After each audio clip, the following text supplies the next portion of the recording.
Yo guys, welcome back to the channel. So in this video we're going to be building a minimalistic office style gaming PC, and the price of this PC is going to be around £180, and honestly for that price it's going to perform insane.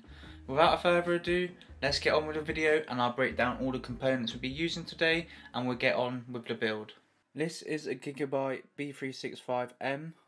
It's a micro ATX board and it supports I believe it's Intel i5 8th gen all the way up to i9 9900K. Now we got this from a local deal and we only paid £20 for this, and honestly I think that's a really good bargain. We've already tested to see that it works and everything is good. Now I will just explain the story of the components we're going to be using in this build. I originally was going to do an office PC build transformation video, and that's where our CPU and our RAM come in. But basically, once again, I made the mistake of buying a HP pre-built, and it was one of the models that unfortunately had the proprietary power CMD cables, and it wasn't the model you could buy an adapter for. Now, rather than putting a discrete low powered and low profile graphics card inside of that case, I decided to take the core components out. But basically, the CPU we've got right here is the i5 8500, which is a 6-core processor released in 2018. And now, because we obviously pulled this out of a HP build, we've got some HP RAM DDR4. This is 16 gigabytes at 2666 megahertz.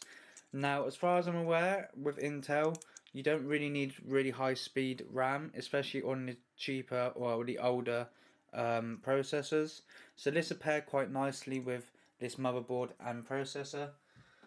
But basically, we paid £75, and I will put on screen the deal. But we paid £75 for this HP ProDesk. I think it was a G400.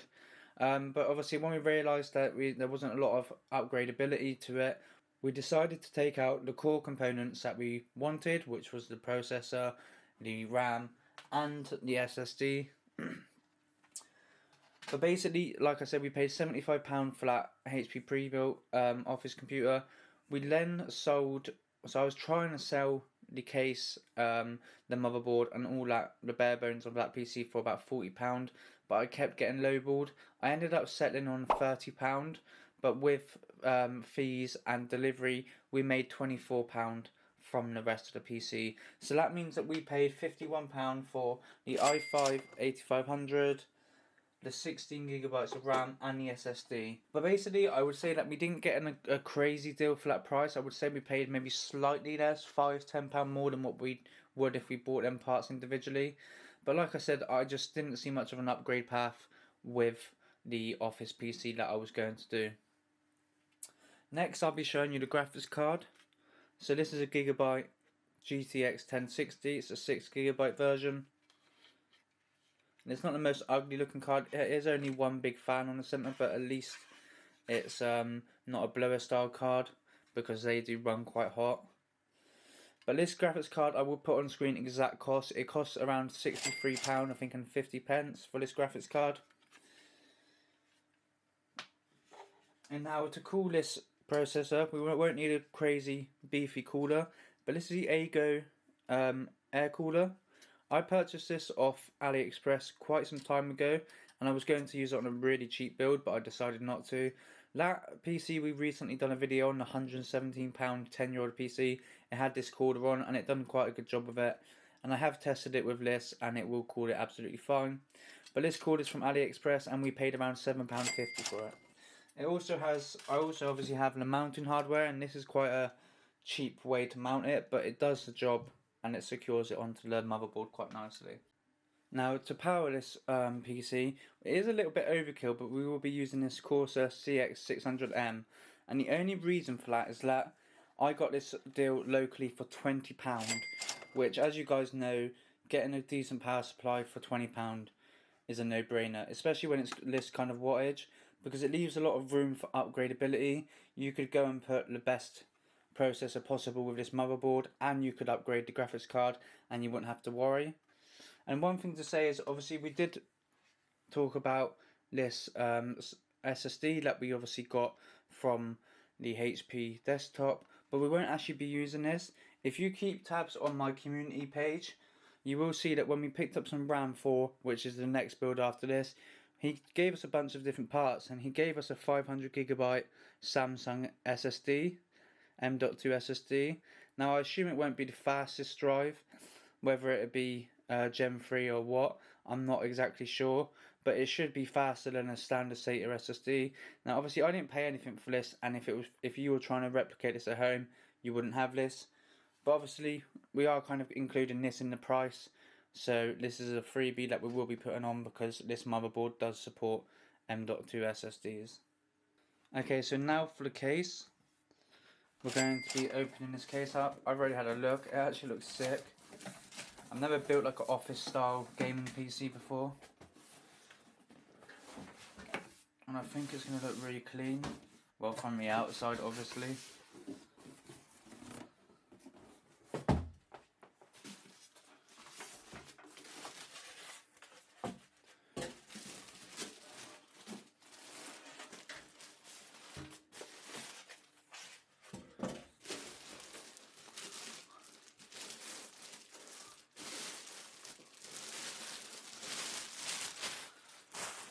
Almost looks like a little white console, but it is actually in quite a nice sleek case.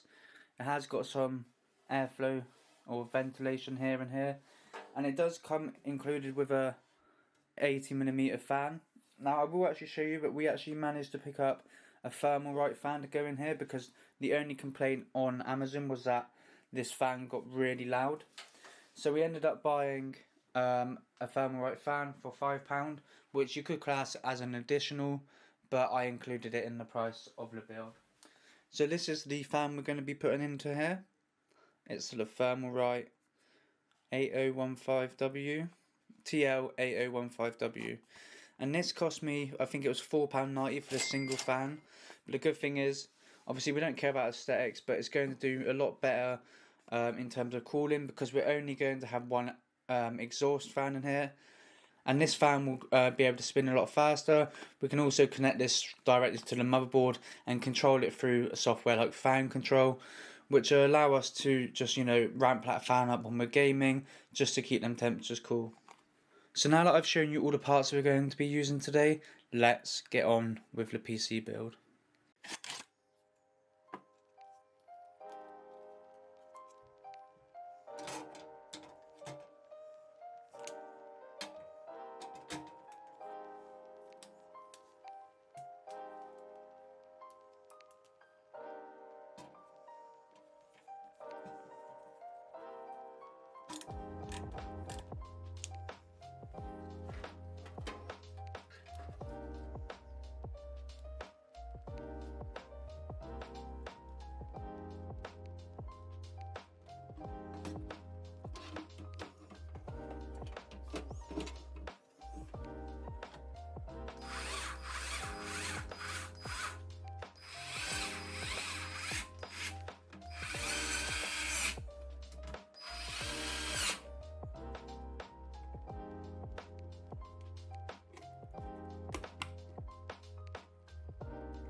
Unfortunately, I was having issues with my camera, and it took literally 8 hours to upload all these videos to editing software. So unfortunately, one of the clips didn't upload properly, so half of the build will be missing, unfortunately.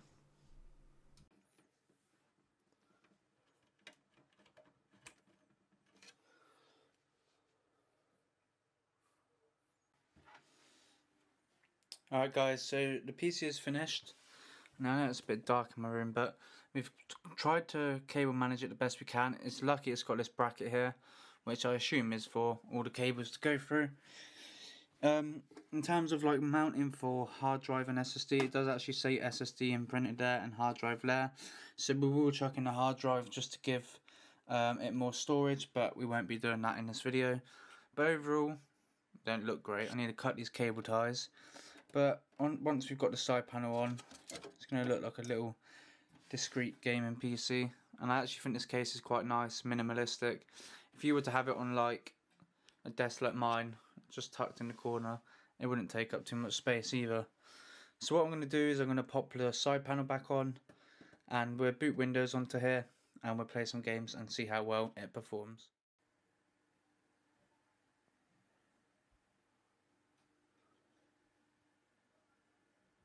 So the first game we tested was Fortnite at 1080p on performance mode, low settings, and in creative the maximum FPS we were seeing was around 350, 360. I know on the statistics it does say higher than that, but when we looked into the sky, that's kind of what we were seeing. Now after 5 minutes of free building inside of this 1v1 map, we had an average FPS of 288. We had a minimum FPS of 200. And our 1% lows were around 120, which is actually really good for Fortnite. We then hopped into the ranked reload, and this was 0 builds, but we were doing solo versus duos. Now I really just couldn't be bothered to play build mode. Now I would say you should expect slightly worse performance in build mode, just because of the box fighting and things like that. That could cause your FPS to drop much lower, and it could affect the 1% lows as well. However, within Fortnite, we've seen an average FPS of around 220. We had a minimum FPS of 56. Our max FPS was 304, and our 1% lows was 84. Now overall, it was actually really smooth on this PC. I was quite surprised. Our temperature stayed fairly good as well, with our GPU reaching 75C, which is a little bit on the higher end. But once again, as you've seen, this PC is in a small restricted case with minimal airflow. But overall, in all the games we played, the temperature was quite good. But overall, Fortnite was an enjoyable experience on this PC.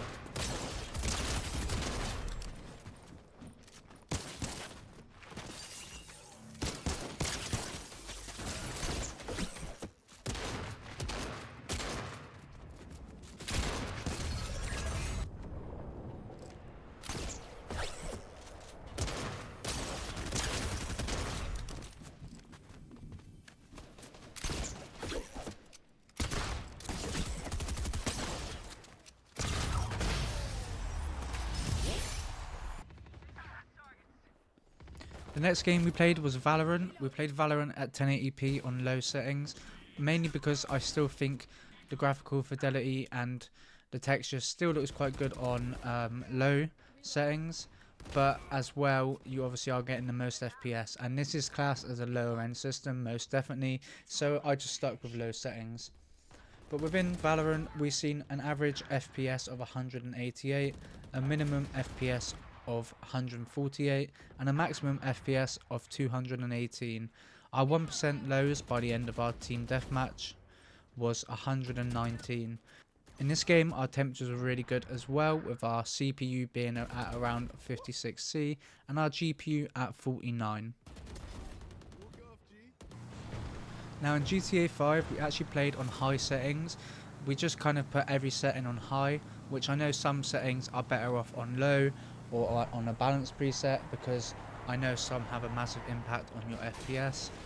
But we started in the countryside and we were averaging around 103 FPS with a minimum FPS of 63, a maximum FPS of 124 and a 70 FPS for our 1% lows.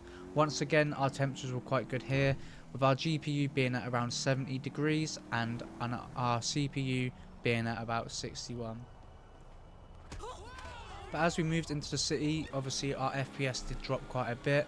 We were averaging anywhere between 70 to 90 FPS in the city. It did depend on whether we were driving around or whether we were walking. We've seen an average of 90 FPS after playing in the city for a while, a minimum FPS of 63 and a max FPS of 127. Now the next game we tried was CSGO or CS2. Now the afterburner statistics doesn't normally work, but I managed to find a video on how to do that. I don't play CS2, hence why I'm just playing against bots. But overall on CS2, we've seen an average FPS of about 118, with a minimum FPS of 89, a max FPS of 256, and 64 FPS for our 1% lows. So overall, across all the games we tested, this PC actually ran really well. I was quite surprised and I'm quite happy with the outcome. I quite enjoyed building this office style minimalistic kind of PC. It's going to look nice on anyone's setup. It can just be tucked away in the corner. And a lot of people will look at it and think, well, this probably can't game, but it certainly can play some games. So overall, I'm happy with this build and I hope you guys enjoyed this video and I will see you all soon.